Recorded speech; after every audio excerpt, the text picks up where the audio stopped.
Boa noite a todos e a todas. É com muito prazer que estamos dando início à nossa sessão, né, à nossa mesa de encerramento, né? O nosso evento, né, é um evento organizado pelo GPEL, no qual eu sou coordenador. Meu nome é Clécio Bunzen, sou professor da Universidade Federal de Pernambuco. E no nosso grupo de pesquisa, né, o GPEL, a gente começou a discutir o currículo, no sentido mais amplo do termo, né, vamos pensar as macropolíticas ou as malhas curriculares que impactam o cotidiano da sala de aula, e conversando com professores da rede estadual, começamos a ver que a BNCC começava a chegar de forma muito rápida na sala de aula, em várias frentes, em vários discursos, em vários documentos, em várias normativas. Então, estamos iniciando uma pesquisa para compreender como a BNCC vai sendo recontextualizada, né, diria o Bernstein, ou reinterpretada dentro desse currículo do cotidiano. E por isso demos ao nosso evento o papel do campo literário, né, ou do campo artístico literário, na BNCC, problematizações e ações didáticas. E hoje chegamos à nossa sessão, né, à nossa mesa de encerramento, com que eu tenho a honra, né, de compartilhar com uma grande colega, né, uma pessoa que eu admiro muito, que já venho aí travando diálogos e conversas e alguns encontros e pedidos de leitura, porque a gente também se alimenta muito dos colegas, e eu acho que tem pessoas no Brasil muito generosas, né? E a Maria Amélia é uma delas, que sempre eu faço algumas consultas, algumas perguntas, peço às vezes alguns textos e tenho acompanhado a sua trajetória, principalmente o doutorado, alguns livros, vários artigos publicados, né, o grupo de pesquisa na Universidade Federal do Espírito Santo, a qual eu tive a honra de conhecer a convite justamente da Maria Amélia, para falar em um evento muito importante, né, que deu até origem a um livro que muito também importante, necessário, e que traz para o Brasil uma discussão da educação literária, né? Então, a Maria Amélia, ela é licenciada em pedagogia, em letras, né? Fez o curso de doutorado em educação e letras na Federal do Espírito Santo, coordena o grupo de pesquisa Literatura e Educação, integra o GT Ampol Literatura e Ensino. Ela tem vários livros, né, publicados, e tem um dos livros atual e autoral de ensaios mais recentes, que foi publicado pela editora da própria Universidade do Espírito Santo, que é Escrever, Imprimir e Ler, Objetos Culturais e Literatura. Ela também é poeta e autora de livros infantis, como Maravilhoso no Cangote do Saci. É uma honra tê-la aqui conosco, né, na mesa de encerramento. Muito obrigado, em nome do GEPEL. Vou ficar aqui ouvindo e anotando e aprendendo com você mais uma vez. Bem-vinda. Eu que agradeço, Clécio, muitíssimo. É uma honra, né, estar aqui com vocês, uma alegria sempre reencontrar com você, né, com os colegas da Universidade Federal de Pernambuco. Estou muito feliz, né, com o evento do GEPEL e com a lembrança, com a confiança. Eu vou, desde já, avisar vocês, Clécio já sabe, mas, né, as pessoas que estão aqui nos ouvindo, eu tenho um bebezinho, né? Pode ser que durante a live vocês ouçam aí um choro, um resmungo, né? Então, desde já, eu deixo vocês alertados para que a gente não tenha maiores surpresas, né? E conforme for aqui o andamento das coisas, pode ser até que a gente precisa encurtar, né, o tempo do debate e tal. Enfim, tomei todos os cuidados, né, mas estou deixando vocês avisados. Bom, então, sem maiores delongas, agradeço a apresentação, né, que Clécio fez, e eu vou avançar, então, aqui no trabalho que eu preparei para esse evento, né? Eu não vou, né, repetir aquilo que várias pessoas têm feito, uma análise da BNCC à luz das políticas internacionais, né, de avaliação em larga escala. Também não vou relacionar a BNCC com as questões inerentes às parcerias público-privadas, né, que eu acho que são análises fundamentais, e não vou também analisar a BNCC à luz das políticas curriculares, né, que são todas análises muito interessantes, muito importantes, mas que já vêm sendo feitas por colegas, né, com muita competência. Eu me detive, né, em um aspecto particular que diz respeito ao nosso trabalho como professores de língua e de literatura. Tá? Então, o título que eu dei ao meu trabalho, né, a essa fala, é Didática da Literatura, Problematização de uma Tendência em Vias de Hegemonização. Bom, este trabalho problematiza uma tendência adotada em pesquisas científicas e em orientações e bases curriculares para o ensino de literatura. Visa a responder ao questionamento sobre a pertinência e a consistência desta tendência no campo da didática da literatura, considerando-se a realidade objetiva. Para tanto, apresenta a perspectiva do ensino de literatura à luz das chamadas estratégias de leitura em seus próprios termos, e, em seguida, analisa à luz dos pressupostos materialistas histórico e dialéticos. Considerando a presença das estratégias de leitura na Base Nacional Comum Curricular, bem como a sua presença no âmbito acadêmico, é evidente que se trata de uma perspectiva em vias de hegemonização, né, aqui entendida em conformidade com o pensamento gramsciano, para quem a noção de hegemonia propõe uma nova relação entre estrutura e superestrutura, recusando o determinismo da estrutura sobre a superestrutura, e argumentando em favor da centralidade das superestruturas na análise das sociedades avançadas. Gramsci foi o teórico marxista que mais insistiu nessa relação entre estrutura e superestrutura, né, e na importância das superestruturas nas sociedades avançadas. Por isso, nós tomamos o seu pensamento para discutir uma perspectiva em voga para o trabalho pedagógico com a leitura, que consideramos, como já dito, em vias de hegemonização. Então, eu escolhi analisar as estratégias de leitura porque elas têm se mostrado muito importantes, muito recorrentes, ou seja, em vias de hegemonização. Né? Então, dada a importância que elas têm assumido, o protagonismo que elas têm assumido, que eu me dediquei a analisar essas chamadas estratégias de leitura. Para o filósofo italiano, Gramsci, a ideologia aparece como constitutiva das relações sociais, de modo que a construção de um novo momento histórico requer análise, né, dessas relações e da ideologia.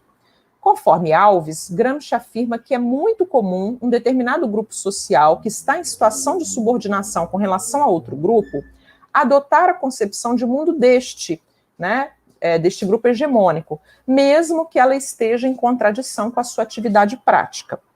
Ademais, ele, Gramsci, né, ressalta que esta concepção de mundo imposta mecanicamente pelo ambiente exterior é desprovida de consciência crítica e coerência, é desagregada e ocasional. Dessa adoção acrítica de uma concepção de mundo de outro grupo social, resulta um contraste entre o pensar e o agir, e a coexistência de duas concepções de mundo. Gramsci conclui que não se pode destacar a filosofia da política. Ao contrário, pode-se demonstrar que a escolha e a crítica de uma determinada concepção de mundo são, também elas, fatos políticos.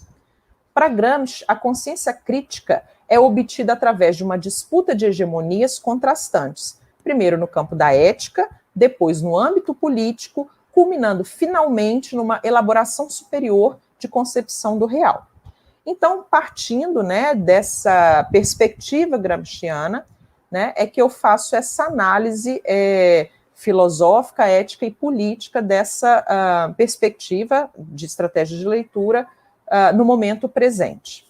Bom, é necessário advertir que quando nós falamos de uma tendência em vias de hegemonização, né, como eu acho que são as estratégias de leitura, não necessariamente eu estou tomando, né, o mesmo interesse de Gramsci, que desenvolvia uma tese sobre como a classe trabalhadora ocidental poderia construir uma hegemonia que levaria à tomada do poder. Nós utilizamos o conceito de hegemonia tendo em mente que nós investigamos uma noção pedagógica, né, não necessariamente articulada aos interesses da classe trabalhadora, né, ou seja, nós estamos investigando como que essa noção pedagógica constrói de fora para dentro a sua hegemonia, ou seja, de fora do interesse dos professores para o interior da classe dos professores, né? E como é que essa noção se estabelece como hegemônica quando chega aos documentos oficiais do Estado, né? E no caso particular, aqui a gente está analisando o documento que hoje é o documento mais importante, que é a Base Nacional Comum Curricular, a qual todos nós estamos submetidos, né? Bom, de acordo com Gramsci, a ampliação da base social e o estabelecimento de um aparato hegemônico acontece por meio de um sistema de alianças, de modo que a questão da hegemonia não deve ser entendida grosseiramente a partir da ideia de subordinação do grupo mais frágil na correlação de forças com o grupo hegemônico. Pelo contrário, a produção da hegemonia pressupõe que se leve em conta os interesses dos grupos sobre os quais a hegemonia será exercida. Por isso, nós entendemos que a construção de uma hegemonia no campo da educação escolar requer o convencimento dos professores. Então, não basta, né? O governo pode fazer o decreto que ele quiser. Se ele não convencer os professores da pertinência de um determinado currículo, ele não vai conseguir que esse currículo seja implementado. Então, nós entendemos que a construção da hegemonia de uma determinada perspectiva pedagógica, seja ela qual for, né, requer o convencimento dos professores de que, ao adotar tal ou qual orientação teórica para a prática pedagógica, estarão contribuindo para os seus objetivos como classe profissional, né? Ou seja, estarão contribuindo para a melhor formação dos estudantes. Sem convencer os professores disso, é muito difícil, né, que qualquer político, qualquer governo consiga impor uma base. Então, por isso mesmo, a discussão aqui não incide em uma crítica aos profissionais da educação que adotam tal ou qual tendência. Ou seja, a gente não está fulanizando o debate, né, pessoalizando o debate. Antes, né, eu quero situar esse debate no horizonte do exercício do pensamento científico e filosófico criticamente orientado, que é, né, a postura requerida aos intelectuais orgânicos. Assim, tendo em vista a necessidade de desvelamento ideológico, né, que se imiscui na proposta de adoção das estratégias de leitura no âmbito da didática da literatura, justifica-se este trabalho. Bom, então, situei para vocês o que eu quero fazer e por que é importante fazer isso. Agora eu passo a explicar por que as estratégias de leitura seriam uma tendência em vias de hegemonização. Então, vamos a algumas evidências objetivas, né? Como eu disse, eu não estou fulanizando, eu estou indo para as evidências auridas a partir da pesquisa documental bibliográfica. Bom, no que concerne a presença das chamadas estratégias de leitura no âmbito acadêmico, né, a base do Google Scholar informa que entre 2015 e 2019, portanto, 5 anos anteriores ao momento de escrita desse texto, essa expressão, né, estratégias de leitura, combinada com a palavra literatura, ou seja, eu somei estratégias de leitura mais literatura para fazer a busca. Essa combinação recebeu 5.580 citações. Esse dado quantitativo, por si, faz notar que se trata de uma expressão amplamente utilizada nos meios universitários, em artigos, em ensaios e em materiais de formação. O catálogo de teses e dissertações da CAPES, que reúne os trabalhos desenvolvidos em nível de pós-graduação no Brasil, né, portanto, os trabalhos de pesquisa avançada, com profundidade, né, e que são mais alentados. Então, essa base, né, das dissertações e teses, a partir dos mesmos parâmetros da busca anterior, né, ou seja, combinando estratégias de leitura com literatura, informa 230 ocorrências. Essas ocorrências no catálogo estão concentradas nos cursos de mestrado acadêmico e mestrado profissional, sendo 2016 o ano com maior número de trabalhos recuperados a partir desse descritor. As dissertações e teses localizadas estão distribuídas majoritariamente entre as seguintes instituições: a PUC de São Paulo, a Federal de Minas, né, e a Universidade de São Paulo. Do ponto de vista dos sujeitos em atividade no campo acadêmico, né, que estão trabalhando para o desenvolvimento e a consolidação dessa tendência chamada estratégia de leitura,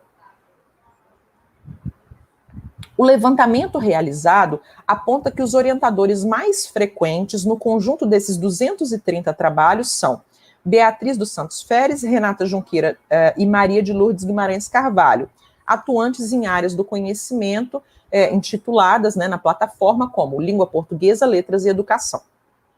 Os membros de banca mais presentes na avaliação das dissertações e teses recuperadas foram Renata Junqueira, Dagoberto Bunharena e Luiz Antônio Ferreira.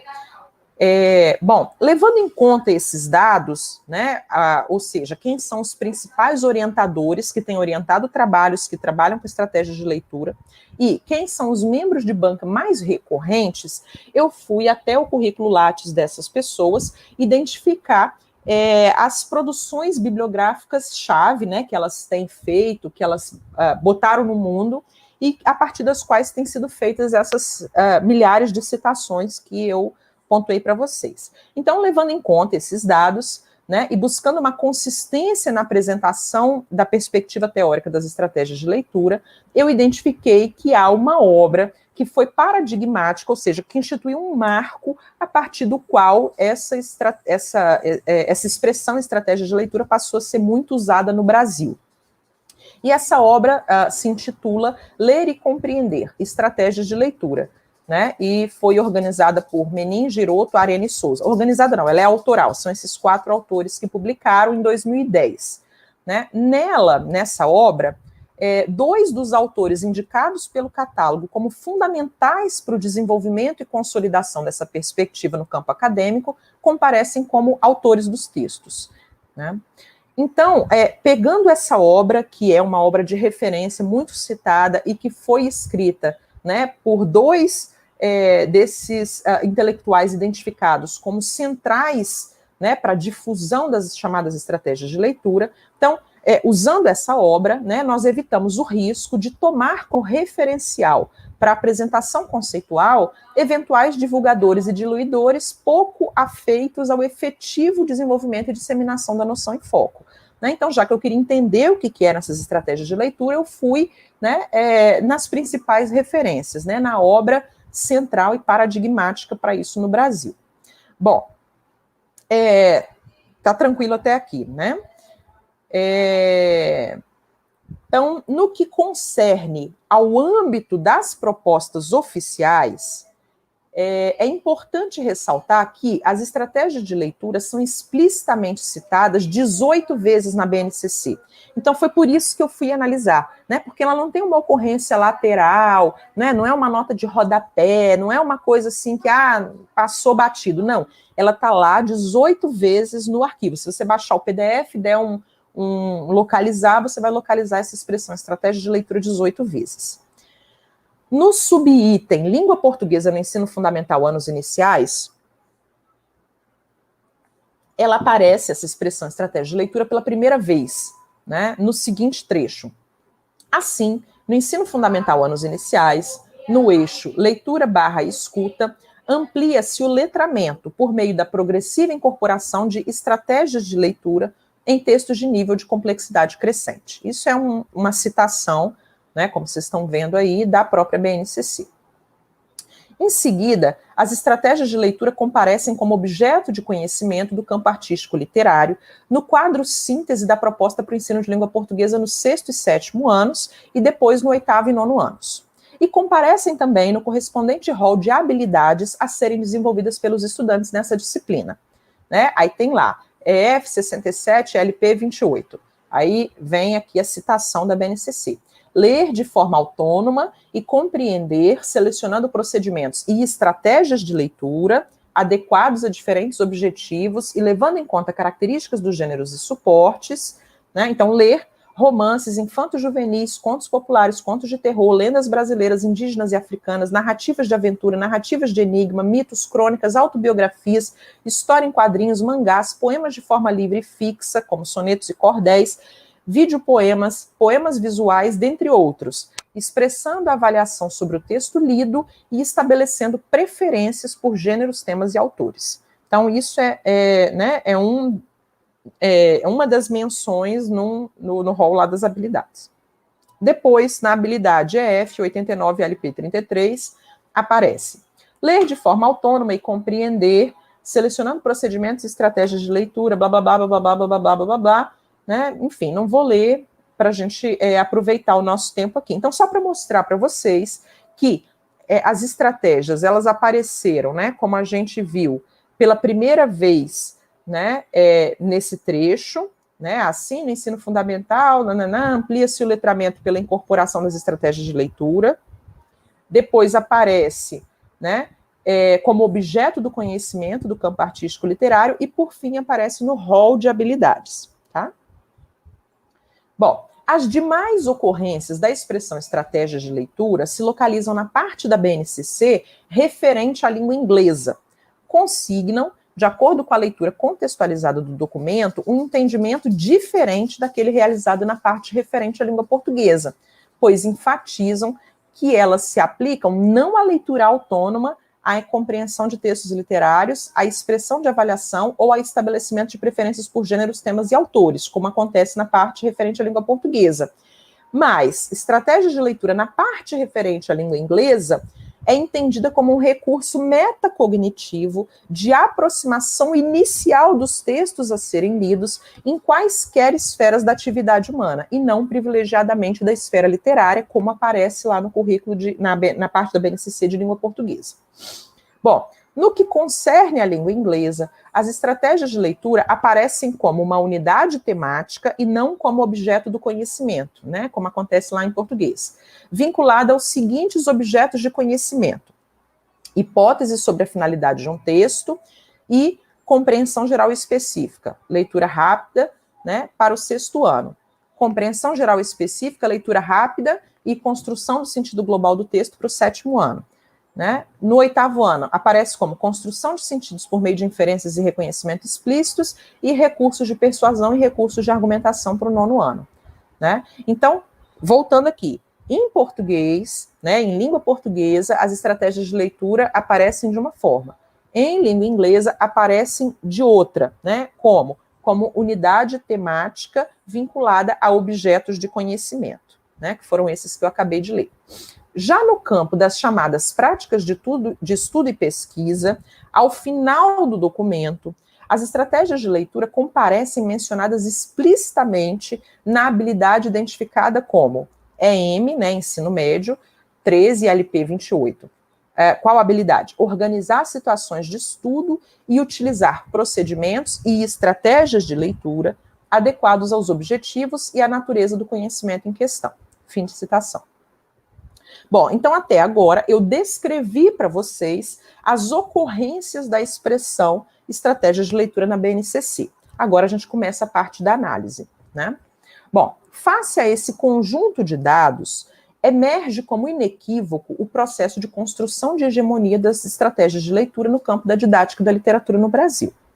Desse modo, podemos dizer que se trata de uma tendência em vias de hegemonização, pois amplamente recorrente no campo intelectual, como nós vimos, né, 5.000 e tantas citações e 230 dissertações e teses, né, e a partir do campo intelectual, assegurada nos documentos oficiais de Estado, orientadores do trabalho pedagógico nas redes pública e privada de educação escolar. Um outro elemento ainda deve ser considerado, né, há uma flutuação ou uma instabilidade quanto ao entendimento do que sejam estratégias de leitura. Seria um referencial teórico-metodológico, né, como é citado em alguns dos trabalhos constantes no catálogo da CAPES, e, portanto, delinearia um horizonte epistemológico para a produção de conhecimento? Né? Então, o que eu estou tentando entender? O que é estratégia de leitura? É um referencial teórico-metodológico? Algumas dissertações e teses falam que sim, tratam a estratégia de leitura como referencial teórico-metodológico. Seria uma metodologia de ensino? Seria algo a ser incorporado à ampliação do letramento, como aparece na primeira ocorrência da BNCC? Seria um objeto de conhecimento do campo artístico literário, como aparece lá no currículo de língua portuguesa? Seria parte do processo de compreensão de textos, como aparece em alguns itens? Seria uma unidade temática, como comparece na parte da BNCC referente à língua inglesa?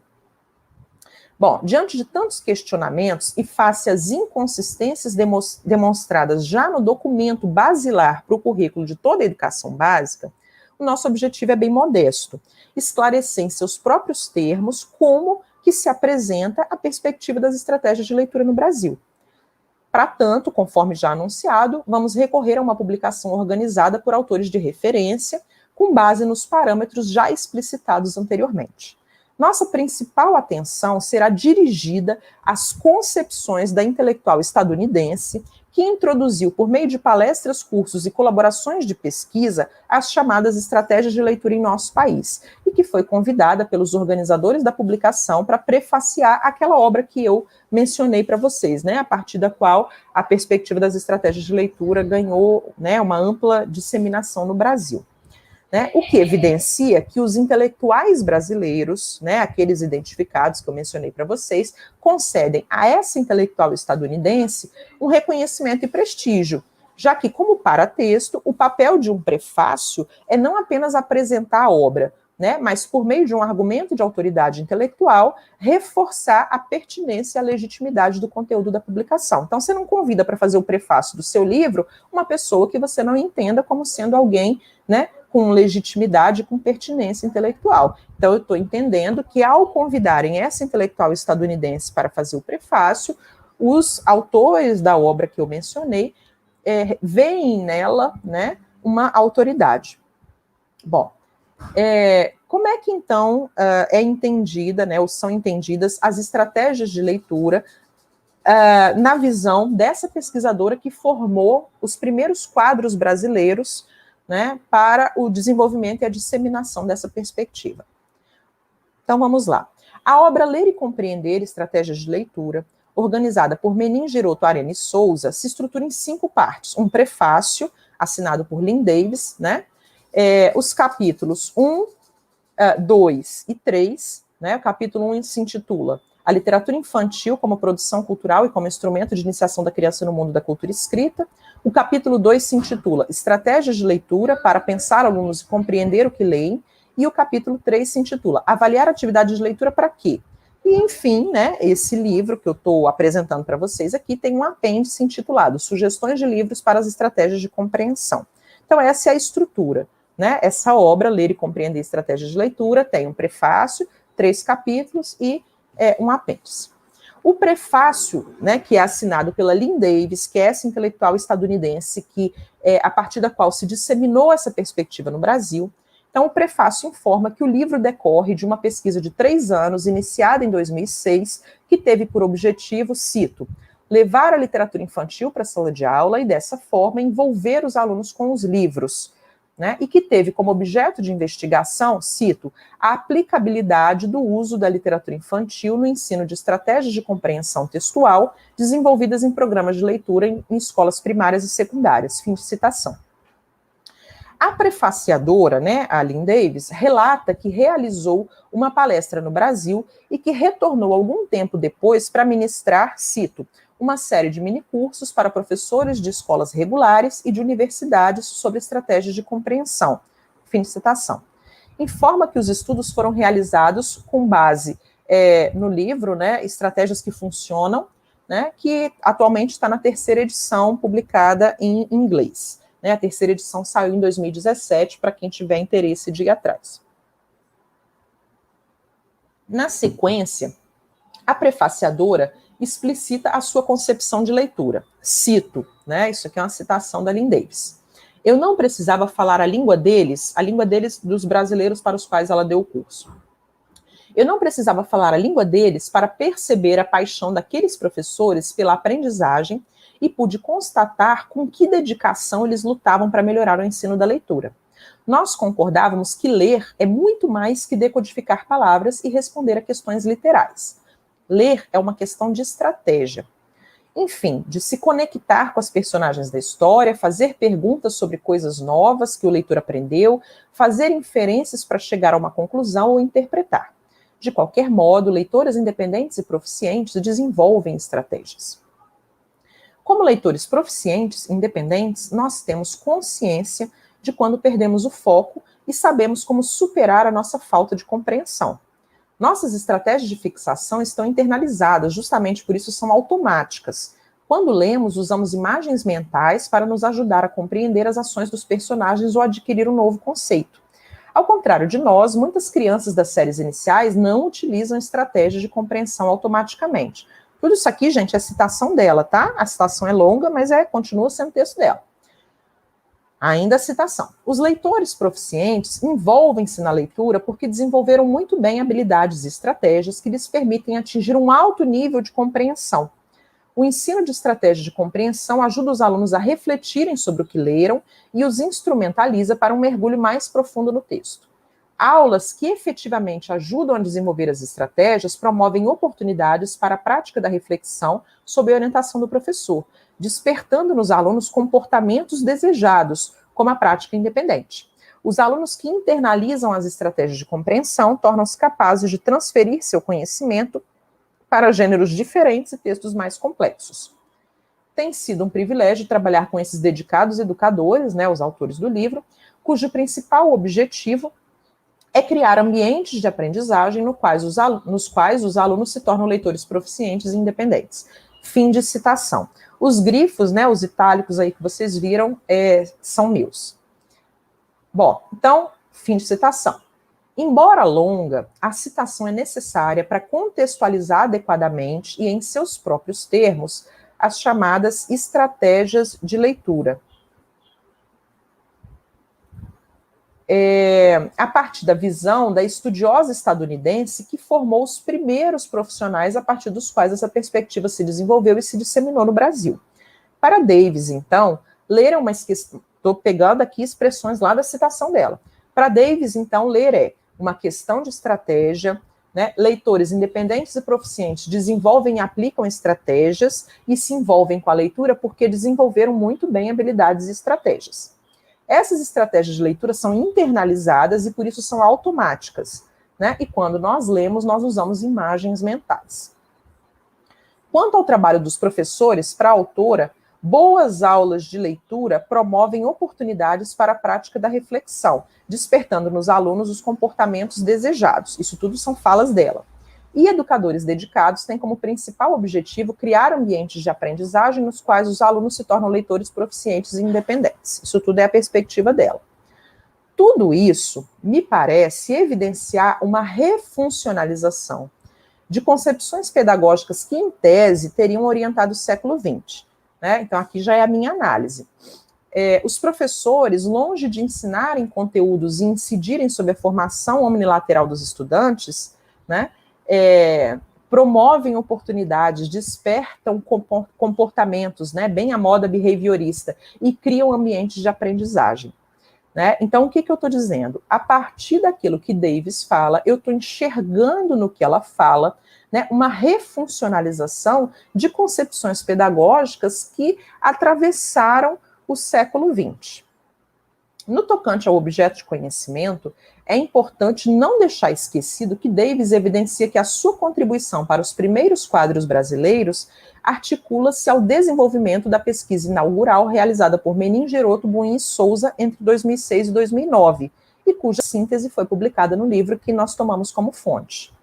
Na aludida pesquisa, o objetivo era, cito, levar a literatura infantil para a sala de aula e, dessa forma, envolver os alunos com os livros.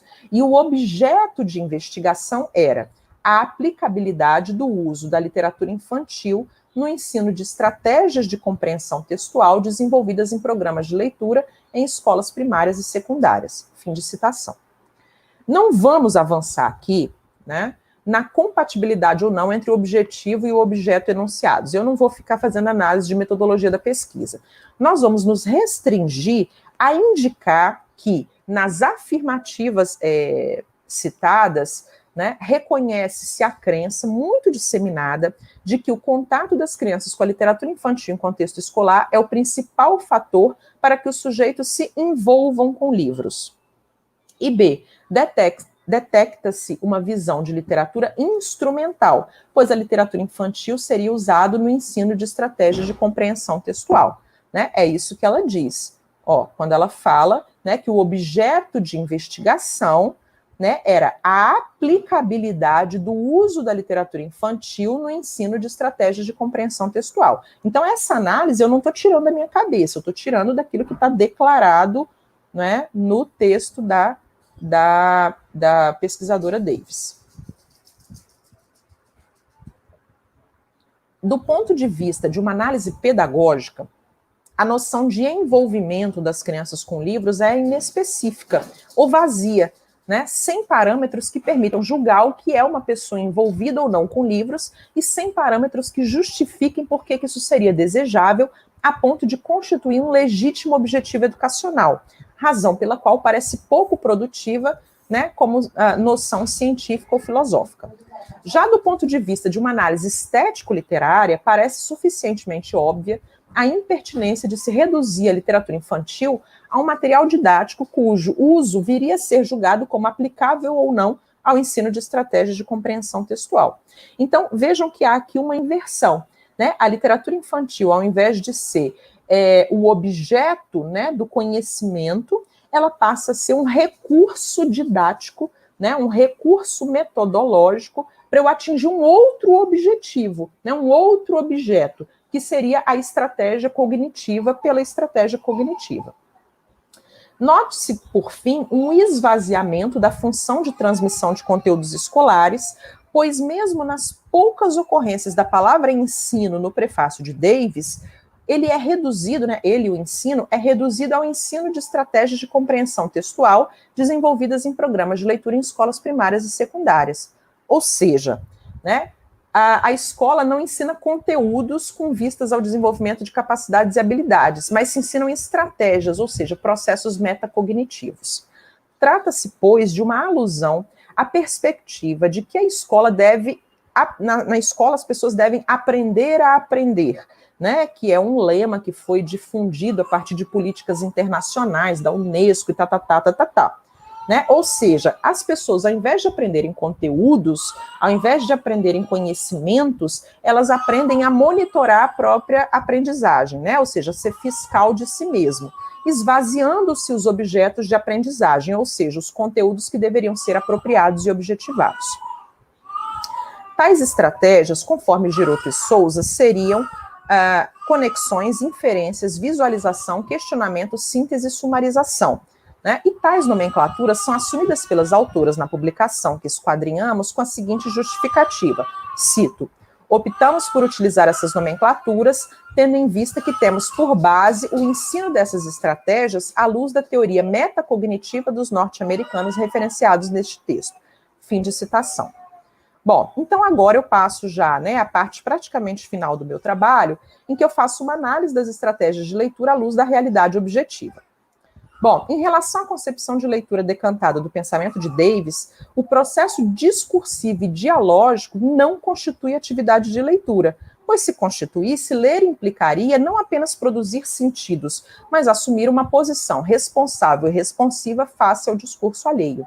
Nesse sentido, o uso nos diferentes capítulos da publicação de citações de autores de base materialista histórico-dialética, tais como Bakhtin e Vygotsky, parece constituir apenas um recurso estratégico para favorecer a aceitação das ideias ali apresentadas por eventuais leitores afinados com contribuições desses autores, ou para diluir os conceitos que dão lastro à perspectiva defendida, né, ou seja, a perspectiva das estratégias de leitura, tornando-os mais facilmente assimiláveis.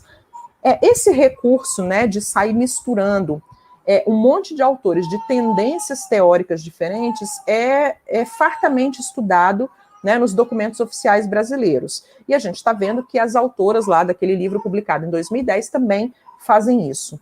né, essa mesma perspectiva de misturar uma nova tendência teórica com autores que já têm uma ampla aceitação no campo, né, tornando mais facilmente assimilável essa nova perspectiva. Bom, nas palavras da prefaciadora Davis, né, que foi também a principal disseminadora das estratégias de leitura em sua transplantação do contexto estadunidense para o contexto brasileiro, então, nas palavras dela, a leitura resume-se a uma questão de se aprenderem ferramentas metacognitivas de automonitoramento, pois, conforme ela diz, né, ler é uma questão de estratégia. E, cito, como leitores proficientes independentes, nós temos consciência de quando perdemos o foco e sabemos como superar a nossa falta de compreensão. Fim de citação.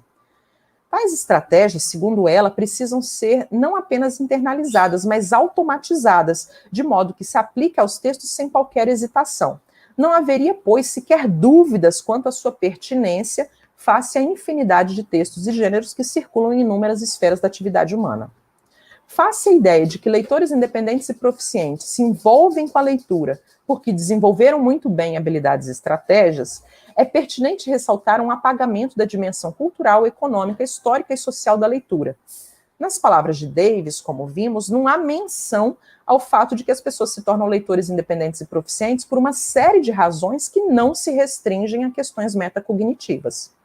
O acesso e permanência em escolas públicas de qualidade, a existência de boas bibliotecas, né, com acervos planejados e mediadores bem informados, a convivência familiar e comunitária em situações concretas de uso da leitura e da escrita, a possibilidade de aquisição de materiais de leitura desejados e o usufruto deles pelo tempo necessário, a disponibilidade de tempo livre que possa ser usado para a leitura, a existência de espaços físicos adequados para a leitura, a formação e a valorização profissional dos professores, que são os principais responsáveis pela transmissão da leitura e da escrita de maneira sistematizada e intencional às crianças, nada disso é mencionado como requisito para a formação de leitores pela estudiosa estadunidense, né, que disseminou no Brasil as chamadas estratégias de leitura.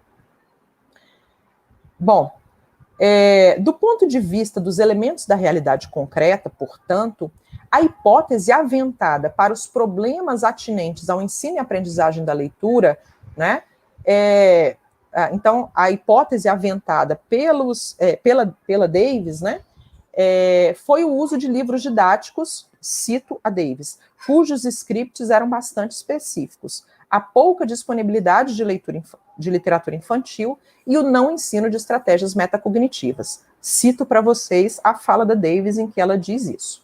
Então, cito a Davis. Durante minha visita, né, à Unesp, descobri que a maior parte das aulas de leitura nas escolas brasileiras era ministrada por meio de livros didáticos com lições cujos scripts eram bastante específicos. Havia pouca literatura infantil disponível para essas aulas, na maioria dos casos não ensinavam estratégias que possibilitassem o exercício da reflexão dos alunos.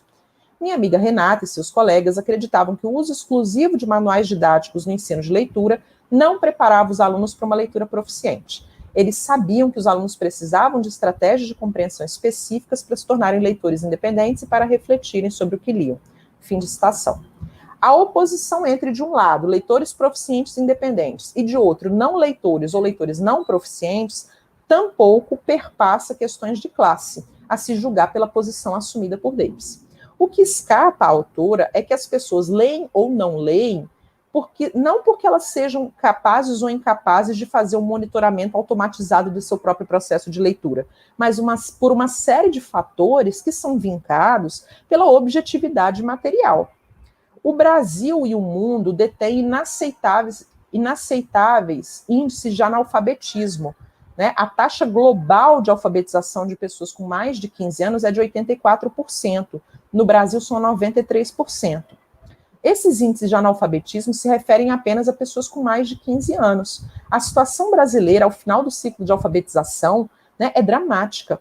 Conforme o documento oficial da Política Nacional de Alfabetização, cito, segundo os resultados da Avaliação Nacional da Alfabetização de 2016, 54% de mais de 2 milhões de alunos concluintes do terceiro ano do ensino fundamental apresentaram desempenho insuficiente no exame de proficiência em leitura.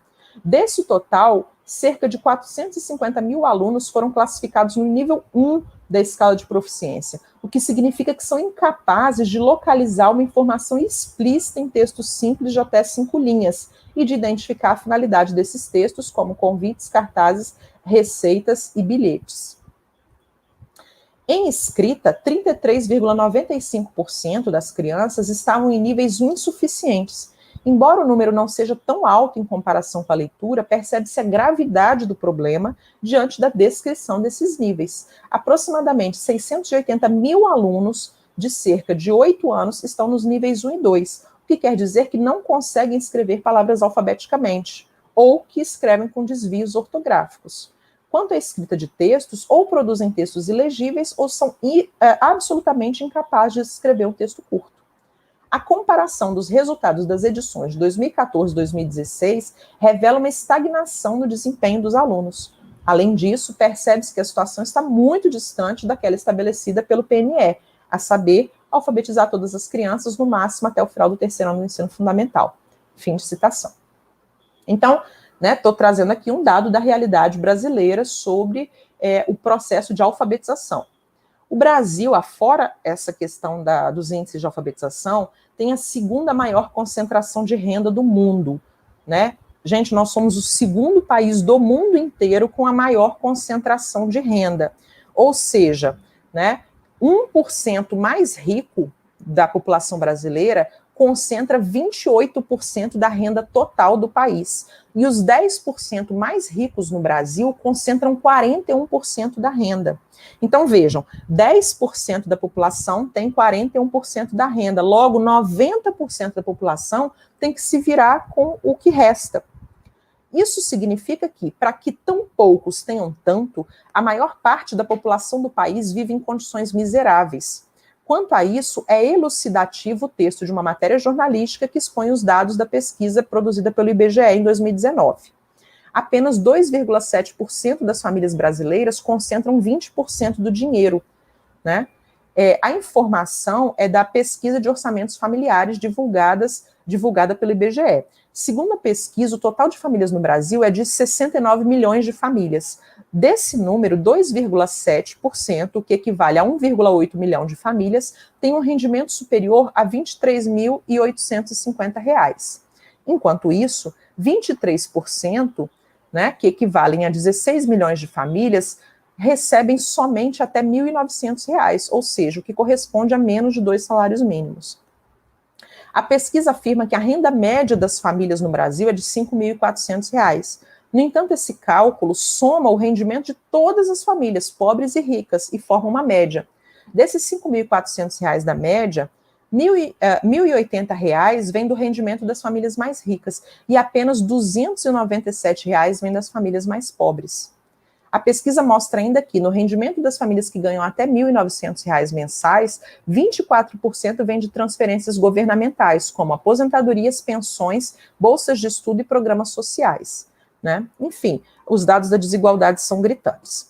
Então, considerando essa realidade objetiva, ou seja, os alarmantes índices de analfabetismo combinados com a imensa desigualdade social, não se pode esquecer que no momento de escrita desse texto, o salário mínimo vigente é de R$ 1.045, enquanto o DIEESE calcula que para sustentar uma família com 4 pessoas, o salário mínimo deveria ter sido de R$ 4.536.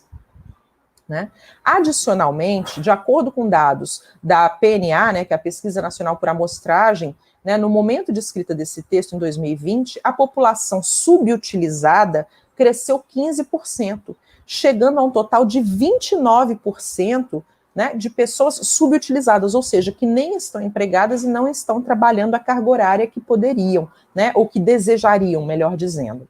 Já a população fora da força de trabalho, ou seja, gente que não está trabalhando em nada, nem em emprego, nem em bico, nem nada, não está conseguindo trabalhar, essa população chegou a 77 milhões de pessoas, o maior contingente da série histórica iniciada em 2012, com um crescimento recorde. O número de postos de trabalho com carteira assinada no setor privado chegou ao mais baixo patamar da série histórica do Brasil, ou seja, apenas 30 milhões de pessoas empregadas formalmente num país com uma população de 220 milhões de habitantes. Os pais das crianças em nossas escolas estão passando dificuldades graves para pôr comida na mesa, para pagar o aluguel, para comprar materiais escolares e uniformes, para manter em dia a conta de energia que assegura a luz para que alguém leia até mais tarde. Esses problemas brasileiros, e aqui focamos apenas nos índices de analfabetismo e no insucesso da alfabetização de crianças, na concentração de renda, na incompatibilidade entre o salário recebido e o necessário para viver, no desemprego e na subutilização da força de trabalho, né? Então, só olhando para esses problemas, e haveria muitos outros, eu nem falei da formação de professores, não falei da infraestrutura das escolas, não falei de nada disso. Olhando só para isso, né, vamos lembrar que esses problemas eles não são novos, eles são problemas crônicos, né? Ou seja, já eram públicos e notórios lá na primeira década dos anos 2000. Desse modo, é alarmante que nas pesquisas desenvolvidas pelos estudiosos brasileiros, bem como na sua apresentação por uma intelectual estrangeira, esses dados gritantes não tenham sido levados em conta para pensar as causas do insucesso das crianças na aprendizagem da leitura. Sequer os problemas estruturais crônicos da educação nacional foram dimensionados, e as hipóteses aventadas recaíram sobre a má qualidade dos livros didáticos, sobre a indisponibilidade de literatura infantil e recaíram no não domínio de estratégias metacognitivas de monitoramento do próprio processo de leitura. Nós não queremos afirmar, né, que essas questões não sejam relevantes, mas elas passam longe de ser, né, passam ao largo dos problemas centrais que efetivamente impedem que as pessoas se envolvam com livros e compreendam os textos. Mesmo o aspecto propriamente pedagógico ficou reduzido à sua face psicológica ou psicologizante e ao engajamento pessoal, já que, nas palavras de Giroto e Souza, né, a perspectiva de se trabalhar com as estratégias de leitura para ensinar os alunos a compreender o que leem, né, traz como base a metacognição, entendida como conhecimento sobre o processo de pensar. Para as autoras ainda, cito, o ensino para a compreensão é mais efetivo quando acontece na estrutura do letramento ativo. E salas de aula que promovem o letramento ativo têm alunos entusiasmados e interessados, pois os professores não são os únicos a falar e dar opiniões. Então, fechando. No início da minha argumentação, né, recuperamos o pensamento gramsciano, para o qual é muito comum que determinado grupo social, que está numa situação de subordinação com relação a outro grupo, adote a concepção de mundo deste, mesmo que ela esteja em contradição com a sua atividade prática. Os professores brasileiros têm uma formação docente e têm condições de trabalho muito aquém do mínimo desejável. Trabalham em escolas públicas com condições estruturais nem sempre favoráveis. Os seus alunos são os filhos da classe trabalhadora ou da classe que, tão espoliada, nem mesmo consegue trabalho, né? Os professores brasileiros ensinam leitura onde não há bibliotecas escolares ou bibliotecas públicas de qualidade. E uma das perspectivas pedagógicas em vias de hegemonização no Brasil, assumida por milhares de trabalhos científicos e assumida no documento oficial que estabelece uma matriz curricular, né, uma base nacional curricular para todas as redes e escolas, defende que se resolverão os problemas de compreensão de textos por meio de estratégias metacognitivas de automonitoramento, né? Como pontuado a partir de Alves e Gramsci, uma concepção de mundo imposta mecanicamente pelo ambiente exterior é desprovida de consciência crítica e coerência, é desagregada e ocasional. Para o filósofo italiano, Gramsci, a adoção acrítica de uma concepção de mundo de outro grupo social resulta num contraste entre o pensar e o agir. Por sua vez, né, a consciência crítica é obtida através de uma disputa de hegemonias contrastantes. E aqui nós procuramos apresentar com rigor analítico o que fundamenta as estratégias de leitura à luz de um referencial epistemológico para o qual a realidade concreta é que é a validade de qualquer elaboração teórica. E, portanto, qualquer proposta metodológica para a prática educativa tem que estar submetida à realidade concreta, né? Demonstramos que a centralidade conferida à dimensão metacognitiva da leitura escamoteia os elementos incontornáveis, né? E sinalizamos que esse encobrimento, ainda que não seja consciente ou mal intencionado, ele redunda na falta de clareza quanto às reais causas do baixo desempenho das crianças nas atividades de leitura. Olhar essas causas exige uma fundamentação e uma orientação para a prática educativa que tenha como premissa o enfrentamento e a superação da desigualdade. né, ocasionada por um modo de produção e distribuição de riquezas que não está preocupado com o máximo desenvolvimento das potencialidades de todas as pessoas. A ênfase nas questões psicológicas ou metacognitivas, em detrimento de fatores culturais, econômicos, históricos e sociais, de um lado, e em detrimento dos fatores propriamente pedagógicos de outro, é explicado em termos macropolíticos por Saviani, quando ele apresenta algumas categorias que caracterizariam o pensamento pedagógico atual. Para o professor são elas, né, cito Saviani, o neoprodutivismo, né, o neoescolanovismo e o neoconstrutivismo. Ou seja, conforme Saviani, né, a escolarização antes se caracterizava como uma preparação de mão de obra para ocupar postos de trabalho definidos num mercado que se expandia em direção ao pleno emprego. Agora é o indivíduo que terá que adquirir os meios que lhe permitam ser competitivo no mercado de trabalho precarizado. Nessa tendência contemporânea, né, haveria a exigência de se alcançar patamares cada vez mais altos de desempenho e produtividade, donde a importância de o sujeito internalizar e automatizar a sua autorregulagem, ou seja, monitorar o próprio processo de leitura por meio da aplicação de estratégias. No que concerne ao neoescolanovismo, Saviani pontua que neste cenário de instabilidade para o trabalhador e para o próprio trabalho, houve uma ressignificação do lema aprender a aprender em relação à sua elaboração originária no escolanovismo, né? Então eu vou pular a citação do Saviani por causa do meu limite de tempo. Parece indubitável que as imprecisões conceituais apontadas ao longo do texto, na apresentação das estratégias de leitura, evidenciam a ausência de rigor e precisão científica apontadas por Saviani como características do neoescolanovismo. Por fim, ainda conforme Saviani, o neoconstrutivismo se funde com o neopragmatismo e as competências resultam assimiladas aos mecanismos adaptativos do comportamento humano. Para adaptação ao meio natural e material, entrariam em cena as competências cognitivas. Então, nesse contexto, tanto a pesquisa como o ensino são legitimados pelo desempenho, isto é, a pesquisa já não visa propriamente o conhecimento desinteressado da verdade e o ensino não se centra na formação de um modelo de vida, né? Considerando, portanto, que, conforme esse entendimento, conhecer não implica voltar-se para a realidade visando compreendê-la e explicá-la, mas construir modelos e simular o funcionamento desses modelos.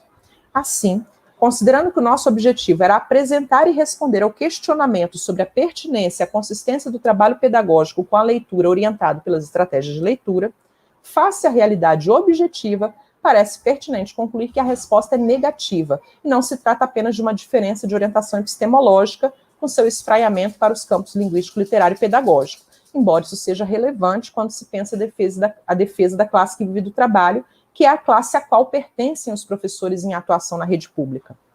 Trata-se propriamente de fragilidades conceituais evidenciadas a partir da análise crítica de documentos e referências bibliográficas. Nesse sentido, parece-nos que, para resolver os problemas de ensino de leitura no Brasil, e particularmente de ensino de leitura literária, o trabalho pedagógico orientado pela internalização e automatização de estratégias metacognitivas de leitura precisa ser superado.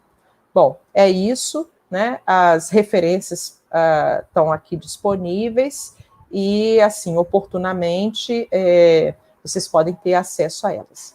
Muito obrigada a todos vocês e devolvo a palavra, Clécio.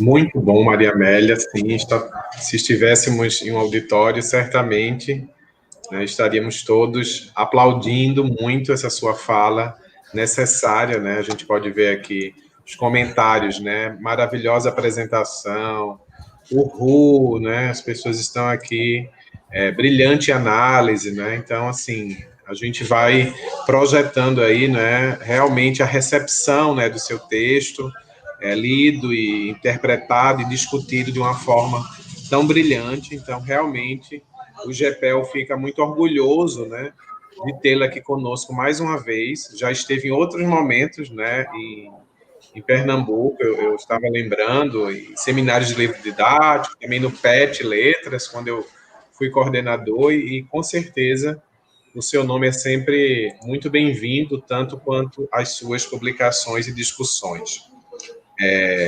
Então, eu queria também chamar a atenção que talvez a gente tenha realmente que prestar atenção nessas discussões de estratégias de leitura, porque elas também estão muito fortes nas avaliações externas, né? Inclusive, eu até brinco que vou sair no carnaval de inferência, porque a Secretaria Estadual de Pernambuco, às vezes, discute mais as estratégias metacognitivas do que outras questões com os professores, né? Basta observar o Instagram, o site das secretarias de educação. Então, eu acho que esse discurso, né, que você analisou tão bem, essas obras, elas também acabam ecoando nessa perspectiva de avaliação externa, né, que Freitas e tantos outros pesquisadores acabam sinalizando, né, desse apagamento de várias questões de ensino e aprendizagem e uma determinada substituição por essas discussões de outras naturezas e excluindo toda essa análise sociológica e até mesmo antropológica que a gente poderia fazer ao chegar em determinadas escolas e suas comunidades, né? Então, suas famílias, suas culturas e da própria escola enquanto instituição de sistematizar o conhecimento da humanidade com determinadas questões, né? Quando você traz aí apenas o aprender por aprender, eu digo apenas porque isso tem um esvaziamento de uma série de coisas, seja de conteúdo, seja do professor, né? Então é por isso que a gente não questiona que aqui, por exemplo, o professor de português dá aula de artes, né? E numa boa, sem não ter nenhum, né? O mundo não para, o sindicato não discute, a população não quer discutir isso, assim como se retiram línguas estrangeiras das escolas, como a reforma do ensino médio retirou o espanhol, e como o português e a matemática ganham espaço, porque são talvez as disciplinas metacognitivas, né? Ele vai ter que aprender a ler e a contar, né? Então, eu acho assim que a sua fala foi brilhante. E vamos então, né, por conta também dos seus compromissos, eu vou agora projetar aqui algumas perguntas, né, para que a gente possa também conversar com os ouvintes, né, com os nossos colegas que estão aí nos acompanhando. E depois eu vou fazer um breve encerramento do próprio evento.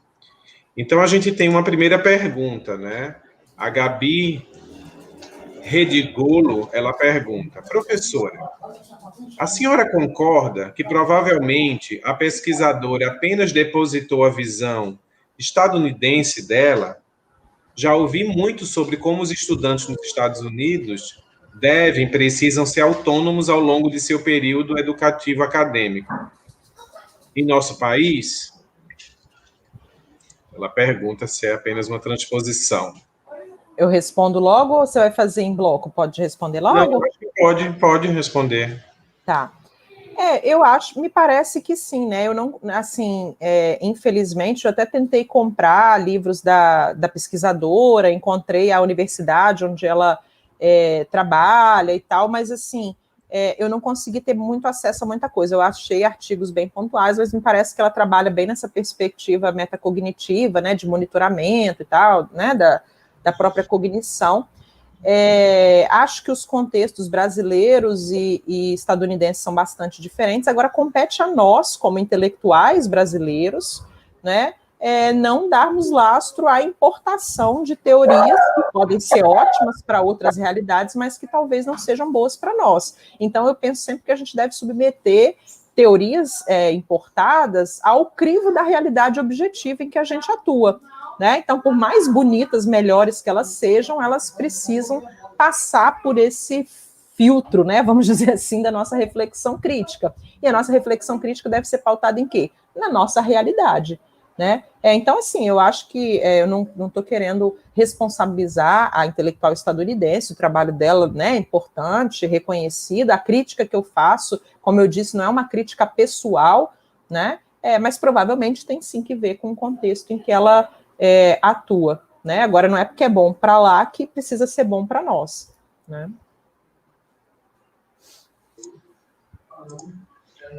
Que bom. Então a gente chega aqui a uma segunda pergunta, né? A Luclécia Francisco da Silva pergunta: em meio às precárias condições de trabalho dos professores, como podemos superar o que está posto na BNCC em relação às estratégias de leitura? Obrigada, Luci, pela pergunta, né? Então, o que eu entendo é que a gente precisa, basicamente, de duas coisas: se organizar como classe trabalhadora, e como uma classe trabalhadora que tem um trabalho muito específico, né, que é o trabalho da formação humana, né? Nós somos os principais responsáveis pela formação humana, né? Na perspectiva unilateral, numa formação mais ampla e completa possível. Então, a gente precisa reconhecer a natureza do nosso trabalho e se identificar como classe para que a gente possa atuar coletivamente. Essa é a primeira tarefa. E a segunda tarefa é estudar, né? Mas não estudar pelo estudar, é o estudar compromissado com esse entendimento da nossa classe e de qual é a nossa tarefa social, né? A nossa tarefa social é lutar para que todas as crianças, para que todos os estudantes se apropriem das máximas elaborações humanas, ou seja, desenvolvam o máximo das suas potencialidades humanas, né? Desenvolvam tanto quanto for possível, né? E sejam os seres humanos mais complexos, mais generosos, mais sofisticados, mais desenvolvidos que for possível, né? Essa é a nossa tarefa. E aí, tudo que a gente for fazer como professores precisa passar por esse crivo, se nós estamos ou não estamos cooperando para essa tarefa. Né? Como é que a gente faz isso? A gente faz isso estudando e cultivando o nosso senso crítico, porque eu vejo que muitas vezes nós, como professores, somos tratados como hamster, né? Eles põem botam a gente naquela rodinha, né, de trabalhar sem parar, né? A gente está sempre correndo atrás, né, da nova moda, da nova onda pedagógica, e raras vezes a gente tem tempo para fazer uma análise decantada das coisas que aparecem na escola, no currículo, na avaliação, na formação de professores, né? Então, acho que a nossa tarefa é principalmente essa, né? Agora, para a gente ter tempo para trabalhar, para a gente ter licença para estudar, para a gente ter bolsa para pesquisar, etc., a gente precisa se organizar como uma classe que tem uma tarefa social da máxima relevância, né? É assim que eu acho que a gente vai fazer para superar, né, essas perspectivas limitantes da BNCC.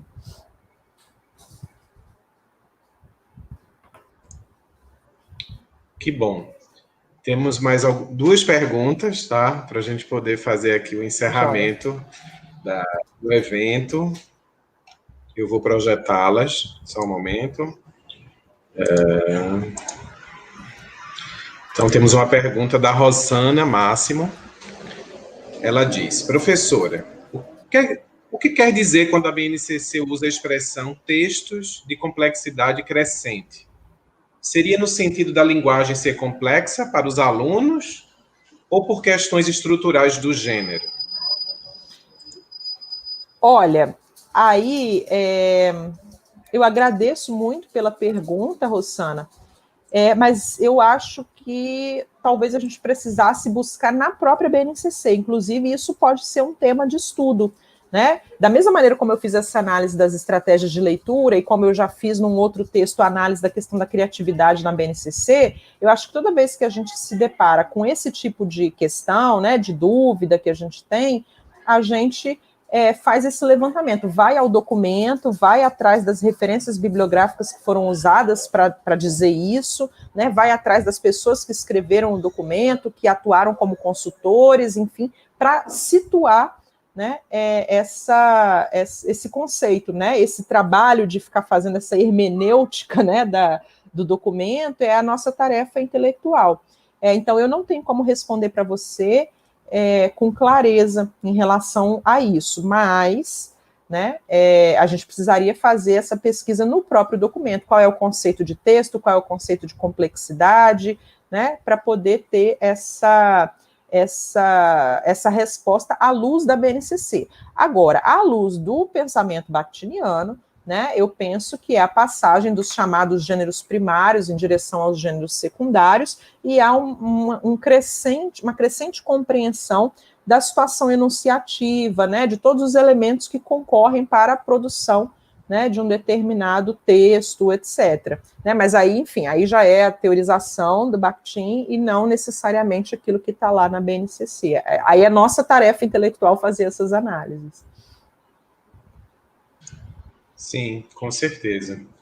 A professora Lívia também fez aqui um comentário, né? São várias questões, né? Profissionalidade. Que saudade, Lívia. A profissionalidade docente, né? Que está em jogo. Isso é importante. Então, eu vou para a última pergunta, né? Que tem a ver, eu acho que mais um esclarecimento conceitual, né? O Lucas Dantas pergunta: qual ou quais definições de conteúdo é usada na análise, né? Quando você estava propondo ali falar de conteúdo. Tá, deixa só eu pegar aqui uma coisa, Lucas, que eu já te respondo, né? Isso é enfim, eu estou produzindo um outro texto nesse momento em que eu falo exatamente dessa questão do que eu chamo, né, de conteúdos escolares, mas a minha principal referência para fazer essa discussão é esse livro aqui do professor Newton Duarte, né, que chama Os Conteúdos Escolares e a Ressurreição dos Mortos. Ó, dá para vocês verem aí a capinha? Né? O subtítulo é Contribuição à Teoria Histórico-Crítica do Currículo. Né? Esse meu livro aqui tomou chuva, então por isso que ele está todo escangalhado, assim como vocês estão vendo, né? Mas o professor Newton ele vai fazer toda essa discussão, né? Sobre o trabalho educativo como sendo, né, o trabalho de produzir a humanidade em cada ser humano, né, entendendo que a humanidade não nasce, né, como um dado biológico, mas é um dado cultural, né, ele vai fazer essa explicitação, né, do ensino, da importância do ensino escolar e dos conteúdos escolares como responsáveis, né, por pautar o desenvolvimento humano, ou seja, não é o desenvolvimento humano que antecede o ensino, mas é o ensino que impulsiona o desenvolvimento humano, né, e a máxima formação humana, né, e ele vai relacionar também os conhecimentos escolares com a concepção de mundo que se desenvolve, então ele vai dizer que não é aleatório, que qualquer conteúdo vai desenvolver as máximas potencialidades humanas, né, ele vai dizer quais são os conteúdos que devem ser priorizados no escasso e raro tempo escolar, né? E, por fim, ele vai encerrar o livro, né, correlacionando liberdade e currículo escolar. Né? Então, ele faz uma discussão muito bonita sobre o conceito de liberdade, né, e como que os discursos conservadores fizeram com que a gente acreditasse que não ensinar conteúdos escolares é dar liberdade aos nossos alunos. Né? Então, nesse sentido, a gente delega aos próprios estudantes, né, de um lado, o que eles querem aprender, e a gente também, como é que eu vou dizer assim, esvazia a escola de conteúdos, né, e ser conteudista passou a ser um xingamento, né, e aí ele faz toda uma análise crítica, à luz da perspectiva material histórico dialética, desse processo, né, e faz uma defesa, e por isso que o livro dele chama, né, Os Conteúdos Escolares e a Ressurreição dos Mortos, né, então ele faz uma convocação à vida, né, nesse sentido. Então eu trabalho principalmente a partir do entendimento do professor Newton Duarte. Claro que tem outros autores, mas assim, para mim a principal referência, tá? Clécio, eu acho que a gente podia, então, eu não sei se tem mais alguma pergunta, mas senão a gente podia ir fechando, que eu estou ouvindo o meu pequeno aqui. Estou ouvindo também. Desculpa, gente. Eu queria agradecer, eu queria deixá-la à vontade, Maria Amélia, né? Queria agradecer em nome do GEPEL, por sua generosidade, por aceitar, né, o nosso convite, num horário tão complexo também com o bebê, a gente entende, e agradece muito a sua disponibilidade, a discussão foi muito rica, né? Então, eu vou pedir com licença, só para retirá-la aqui da nossa sala, para poder fazer o fechamento, e a gente continua essa conversa em outros momentos, né? Foi um prazer revê-la, e muito obrigado pela excelente contribuição e mesa de encerramento. Boa noite. Clécio, muito obrigada a você e a todo o GEPEL, obrigada pela lembrança, pela confiança, pelo convite, obrigada a todos que estão nos assistindo, a todo o grupo maravilhoso, que o tempo todo foi tão cuidadoso, tão zeloso com os e-mails, parabéns pela programação, parabéns a você, né, e a todos os colegas da UFPE, os estudantes que compõem o grupo, todo mundo, muito obrigada, e muito obrigada a todo mundo que está acompanhando aqui a gente, né, nesse horário fora do expediente, né? Só professor que faz essas coisas, né?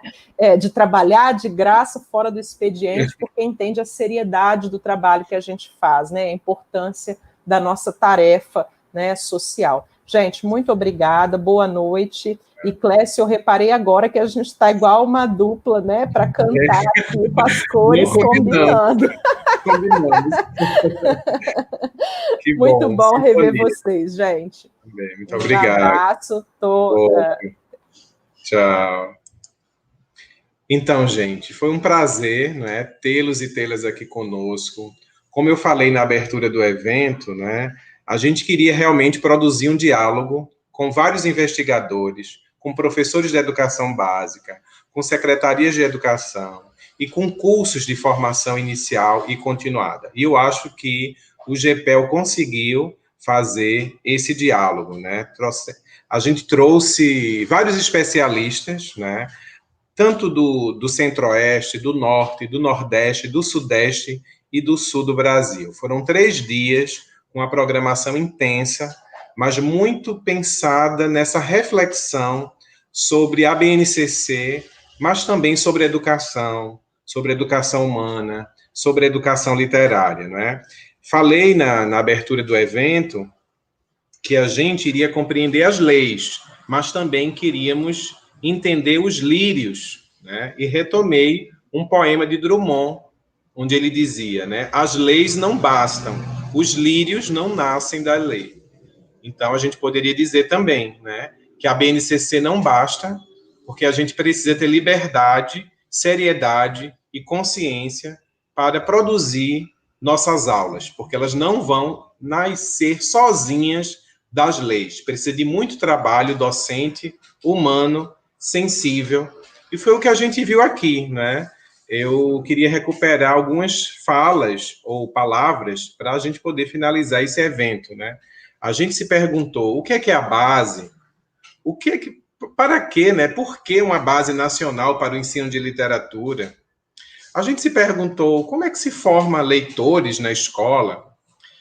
Trabalhamos com várias problematizações, desde ter um projeto de ensino voltado para esse currículo mercantilista, uniformizante, e agradeço muito a colaboração da professora Lívia Suassuna no chat, que foi nos trazendo, a gente poderia fazer um estudo de tudo que ela comentou ali, do que a base pode ser de problematização, né? E a gente também, nesse discurso, começou a ver a base como uma lei curricular, né? Um texto criado num processo muito complexo entre 2 gestões. Isso ficou muito claro, eu acredito, para quem acompanhou o evento, na fala da professora Neide, na fala da professora Micheline e na fala de todos os colegas que tiveram aqui. Por isso que a gente quis ouvir professores, Secretaria de Educação e também fazer uma crítica a como o setor privado, que não está aqui por várias razões, também se apropria desse discurso oficial para vender seus produtos dentro de uma lógica de mercado, né? E a gente começou, né? Eu digo a gente, os convidados, né? Houve crítica aos códigos, né?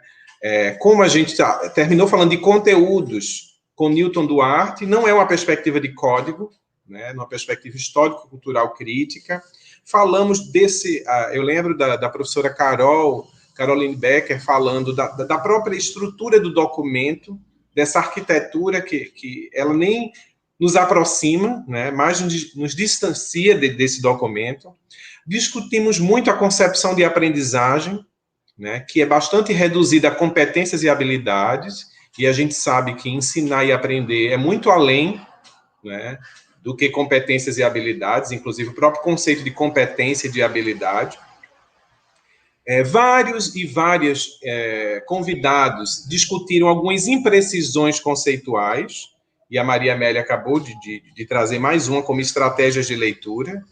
Também tocamos no distanciamento da base, que às vezes se coloca como uma cura mas sem fazer um diagnóstico, né? Como a Regina Zilberman comentou recentemente em uma banca. Muitas vezes estamos atrás da cura e esquecemos de fazer um diagnóstico bem feito, e esse diagnóstico foi feito por alguns convidados, trazendo a realidade como a do Tocantins e do Maranhão, exposta hoje pela professora Nayane, né? A gente também viu críticas bem-vindas à base quando fala da pouca valorização do livro, da cultura do impresso, das bibliotecas públicas e das bibliotecas escolares.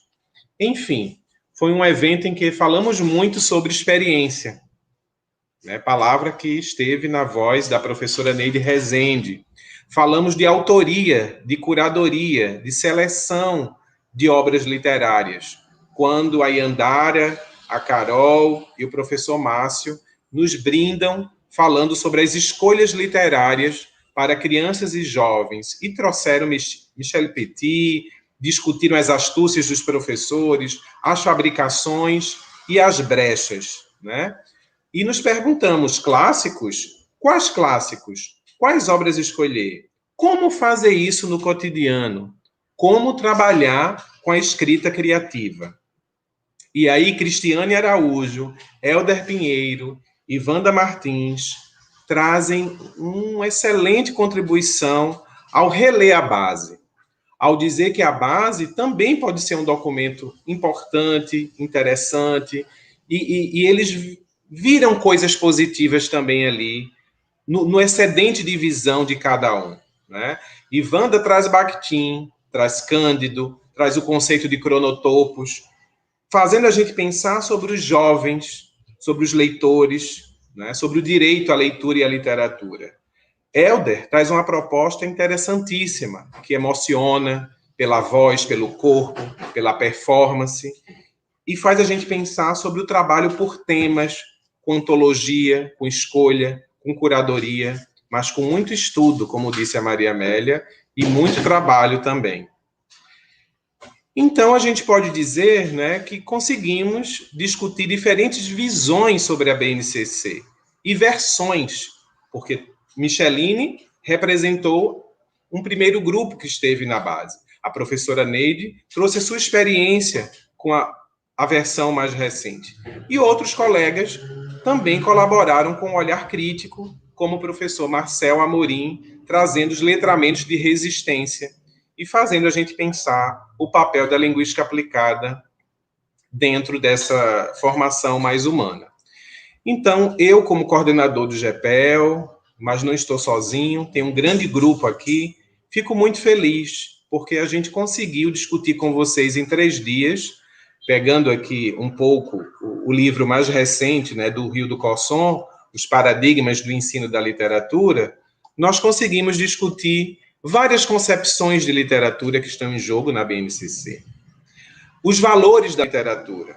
Discutimos a questão do clássico, do ensino historicista, a perspectiva se é do mais contemporâneo para o mais antigo, do mais antigo para o mais contemporâneo.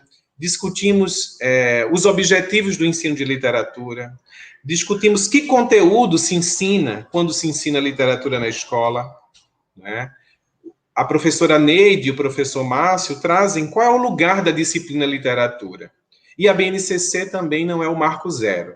Ela está dentro de um caminho que a gente foi lá na década de 80 e na década de 70, né? Vários autores, o professor Peron, a professora Neide, né? A gente discutiu e trouxe o livro da Maria Fraga Rocco, Literatura e Ensino, uma Problemática, e eu posso trazer um dos mais recentes, né? Que é o livro publicado do Rio do Cosson.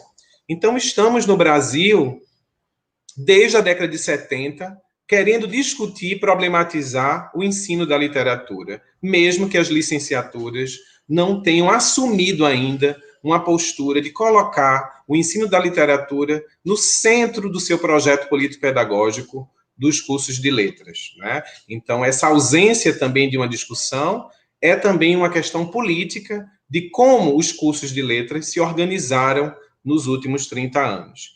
E com isso a gente chega em questões centrais, como o livro didático, a BNCC, o papel do professor, o papel do aluno, o papel da escola.